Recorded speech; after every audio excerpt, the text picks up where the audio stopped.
انا واحده من الناس مقتنعه جدا ان اللانشون او الكولد كاتس ممكن ان هي تتعمل في البيت، ده من رابع المستحيلات، لان بتبقى ليها اجهزه معينه ومكان وضغط وفليفرز واطعام غريبه كده بيحطوها ومواد مصنعه.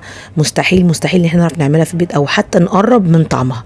ممكن يبقى في وصفات مشابهه ليها، لكن مستحيل تبقى 100% زيها بالظبط. فالنهارده ان شاء الله هعمل لكم بديل لللانشون، حاجه كده طعمه خطير، صحي، فراخ كده 100%، مش محطوط لها بقى لا جبنه ولا دقيق ولا الوان صناعيه او منكهات. طريقته سهله جدا وولادنا بجد هيحبوها، خصوصا المدارس قربت. عايزين تعرفوا عملته ازاي؟ اعملوا لايك وادعوا لاخواتنا في فلسطين، ويلا بينا على الطريقه حالا.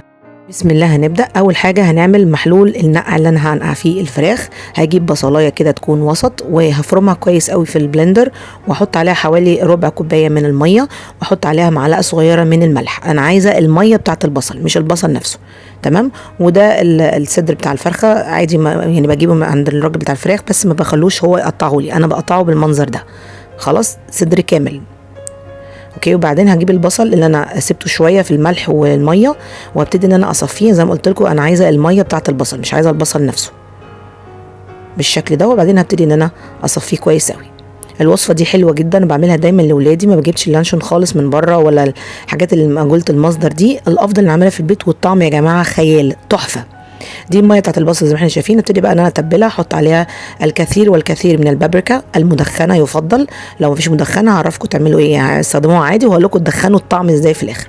وشويه من الجنزبيل، وشويه من الملح، ومعلقه صغيره من صوص الباربيكيو، وشويه من دبس الرمان، وشويه من المستردة، ومعلقه صغنطوطه خالص من عسل النحل، وشويه من الفلفل الاسود، وتوم وبصل باودر، وشويه من ورق اللورا، والحبهان، الحب اللي جوه الحبهان باخده يعني واحدة او 2 بالكتير بالشكل ده.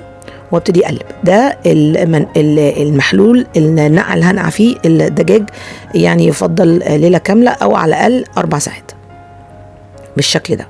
هجيب علبة اقدر احطها في التلاجة عادي خالص، وابتدي انزل الفراخ طبعا بعد ما اكون غسلتها ونضفتها كويس، وهنزل عليها بالخليط اللي انا عملته بالشكل ده، وهسيبها زي ما قلت لكم اوفر نايت، من بالليل للصبح يبقى افضل، لكن لو مستعجلين تبقى بالظبط حوالي 4 ساعات. هحط على الوش كده شويه من البابريكا المدخنه، ولو ما فيش مدخنه هقول لكم تدخنوها ازاي، اصبروا بس عليها شويه. خلاص، هسيبها زي ما قلت لكم 4 ساعات اقل حاجه، او ليله كامله. دي شكلها تاني يوم ما شاء الله. بصوا خلاص امتزجت وبقت تمام التمام، شكلها لطيف جدا. هبتدي بقى ان انا هعمل بقيه الوصفه. هجيب طبق ولا اي حاجه، وانزل فيه بشويه من الحبان المطحون، توم وبصل باودر، معلقه من كل من يعني توم وبصل باودر، معلقه من الكركم، شويه صغيرين من الجنزبيل، وحبه كده كويسين من الكاري، وشويه من السماق لو مش موجود مفيش مشكله، طبعا فلفل اسود، وحبة صغيرين كده من الشطة، والكثير والكثير من البابريكا. البابريكا دي اللي عندي دي للأسف مش مدخنة، فهوريكم برضو هدخنها ازاي. خلاص، بس يفضل تكون مدخنة من الأول، لأن فعلا بتدي طعم رائع للوصفة. وطبعا ملح حسب الرغبة. وابتدي ان انا اقلب بقى كل السبايسز دي كده مع بعضها. الوصفة سهلة جدا وممتعة، وفعلا نتيجتها رائعة بجد. الولاد هيقفوا في غرام الوصفة دي. خلاص، وبعدين هجيب بقى الفراخ اللي انا نقعتها من بالليل للصبح، واصفيها كويس من المحلول بتاعها، وابتدي ان انا زي ما بعمل مثلا الفراخ كده بالبيض والبقسماط، نفس الفكره كده بالظبط. يعني احاول ان انا اخلي الفراخ عندي تاخد من كل التوابل دي من جميع الجهات، فاهمين قصدي؟ بالشكل ده. اتاكد بس كل الجوانب بتاعت الفرخه تكون اخدت من التوابل دي كلها كده وشبعت منها بالشكل اللطيف ده. خلاص، هستنى عليها؟ لا، مش هستنى عليها، انا هشتغل فيها على طول بالشكل ده، وبحطها كده جنب اختها. وبعدين هقول لكم الخطوه اللي بعد كده، بس عرفوني انتوا بتتابعوني منين، ترى مستمتعين بالوصفه ولا لا. اوكي. وبعدين هجيب معلقه صغيره من السمنه البلدي او الزبده او زيت الزيتون حسب ما انتوا عاوزين، واحطها في نفس الطبق اللي كان محطوط فيه التوابل، مش عايزه اعمل مواعين كتير. وابتدي اسيح حته السمنه الصغنطوطه دي، وانزل فيه بقى بالدجاج بالشكل ده. يا دوبك انا مش هسويها، انا هديها بس صدمه عشان احبس السوائل جوه صدر الفرخه نفسه، فاهمين قصدي؟ وطبعا بتاخد لون لطيف قوي من بره، طبعا ده بفعل التوابل خصوصا البابريكا، هي البطل معانا في الوصفه النهارده. اوكي.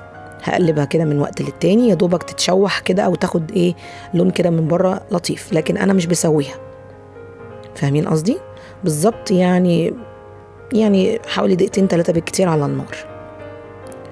قبل ما هطفي عليها هبتدي اعمل لها المحلول الجميل ده عبارة عن مستردة وشوية من صوص الباربيكيو، لو مش موجود ما فيش مشكلة، ممكن احط بداله دبس رمان او احط بداله معلقة عسل صغيرة، عسل اسود. فاهمين قصدي؟ او دبس تمر ينفع، بس ما نكترش قوي. وابتدي ان انا يعني ادهن كده سطح الدجاج بالشكل ده قبل ما اقفل عليها بشوية صغيرين كده. وبرضو الناحية التانية ابتدي ان انا اعمل نفس الكلام، بتدي طعم اغنى وبتدي كده شكل رائع للدجاج من بره، بيبقى شكلها تحفة بالشكل ده. تمام. اوكي خلاص كده الدجاج ما شاء الله اللهم بارك خد شكل لطيف قوي من بره، بس طبعا هو ما استواش من جوه.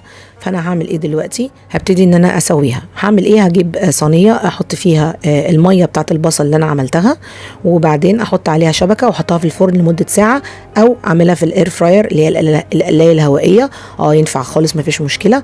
هشيل بس الباسكت وهنزل بالميه بتاعه البصل وميه النقع بتاعه الدجاج دي، طبعا كلها توابل، والميه البصل اساسا بتبقى تحفه في التسويه. فنفس الفكره برضو هعمل كده يا اما في الاير فراير يا اما في الفرن. تمام. وبعدين هنزل بالدجاج بالشكل ده واسويها على اعلى درجه موجوده عندي في القلايه او في الفرن، ينفع خالص مفيش مشكله، ولمده ساعه. طبعا في نص الوقت هبتدي ان اقلب الدجاج لغايه ما اتاكد ان هو استوى كويس جدا بالشكل ده. طبعا هو لسه ما استويش، طبعا بوريكم. يعني هحطها في الاير فراير على درجه حراره 200 لمده ساعه. بعد ساعة بالظبط ما شاء الله اللهم بارك استوت معايا. طبعا مش هقطعها ولا اعمل اي حاجة، هسيبها تهدى خالص خالص، لازم تبرد تماما تماما، وبرده مش هقطعها. بصوا بقى للناس اللي ما عندهمش بابريكا مدخنه، عشان كده بقول لكم هاتوها من الاول مدخنه وراحت بالكم. معلش انا عارفه ان الخطوه دي مش صحيه، بس بتدي طعم رائع بجد للدجاج. احط كده شويه فحمايه كده تكون مولعه، وهنزل عليها بنقطتين 3 من الزيت، وبعدين اغطيها كويس قوي. ده بيدي تدخينه حلوه قوي للدجاج وطعم ممتاز. طبعا عارفه انا متاكده ان هي غلط، بس مش بعملها على طول. يعني ده لو انا مش عندي بابريكا مدخنه. هسيبها لما تهدى تماما تماما تماما، والفحمية نفسها تطفي خلاص لوحدها. بعد حوالي ساعة خلاص كده بردت الفراخ معايا وبقت تمام. مش هقطعها خالص برضو دلوقتي، انا عايزاها تبقى باردة. دي نفس فكرة اللحمة الباردة بالظبط. فاهمين قصدي؟ لازم تبقى ايه ساقعة كده من التلاجة عشان تبقى سهل ان انا اقطعها سلايسز كده وتبقى جميلة. هحطها في التلاجة مثلا 4 ساعات على الاقل، او مثلا لو من بالليل للصبح يبقى زي الفل. خلاص دي شكلها كده. تاني يوم هبتدي ان انا اقطعها بقى زي اللانشون بالظبط، فكرة اللانشون بالظبط، بس طبعا ده صحي. طعمه احلى واجمل بكتير، وعايزه اقول لكم مشبع جدا. يعني طبعا هنا ممكن نقطعها بالطول بالعرض على حسب ما انتوا عاوزين. هقطعها كده وهقطعها كده. بصوا كده ما شاء الله شكل السلايس عامله ازاي، تجنن. من بره لون ومن جوه لون تاني، والطعم بره زي جوه بالظبط. بصوا ما شاء الله لا قوه الا بالله المسامه عامله ازاي، والطعم ولا بقى بتفتفت مني ولا بتقطع مني ولا جبنه نستو ولا دقيق ولا معرفش الحاجات اللي بيحطوها الغريبه دي ولا جيلاتين. لا الحاجات دي كلها يعني انا بالنسبه لي دعك، مش لانشون خالص. لانشون ما يتجابش الا جاهز بصراحه، لكن اللي بيتعمل في البيت ده بالنسبه لي ده اي كلام. وعايزه اقول لكم ان انا جربت يعني كذا طريقه، بس كلها بصراحه بالنسبه لي بتنجح، بس الطعم فاشل. مستحيل يكون زي الجاهز. بصوا هقطعها بالعرض بقى. بصوا الشكل اجمل كمان، تحفه بجد، عامله زي التركي. على فكره ممكن تعمل كمان بصدور التركي اللي هو الديك الرومي. ينفع مفيش مشكله. ده كده ينفع وكده ينفع، اللي هي الفصوص الرومي. فاهمين؟ فتخيلوا بقى حاجه زي كده بنجيبها من بره بتبقى غاليه قد ايه. سهل جدا احنا نعملها في البيت وبخطوات سهله جدا. هي بس ايه بتاخد مني وقت شويه، بس الطعم حدوته.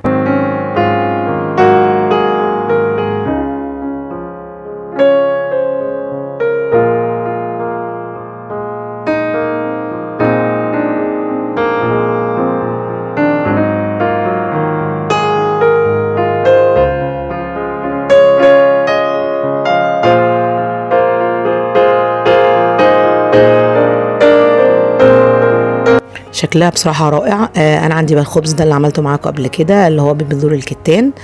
كنت عاملة منه كمية، فهقضي بقى أنا أعمل ساندوش كده وأدلع نفسي لما أعمل لولادي أكل زي كده في مدرسة او دفعة طبعا في اللانش بوكس بجد هتبقى صحية ومش مكلفة، لان البانيه عادي احنا كده كده بنجيبه في البيت، بدل ما الراجل يقطعه لنا لا احنا نجيبه كده صدر كامل على بعضه، وهيعمل معاهم يعني ممكن ياكلوا فيه لمدة اسبوع، هيبقى لطيف قوي بجد بجد. الطعم ساحر لذيذ جدا جدا ومشبع. يعني بص ساندوتش زي ده كده اعتقد بس ده والولاد هيشبعوا وهيبقوا مبسوطين قوي، يعني كل واحد لو اخد واحد من ده هيتبسط جدا بالطعم، شكله رائع.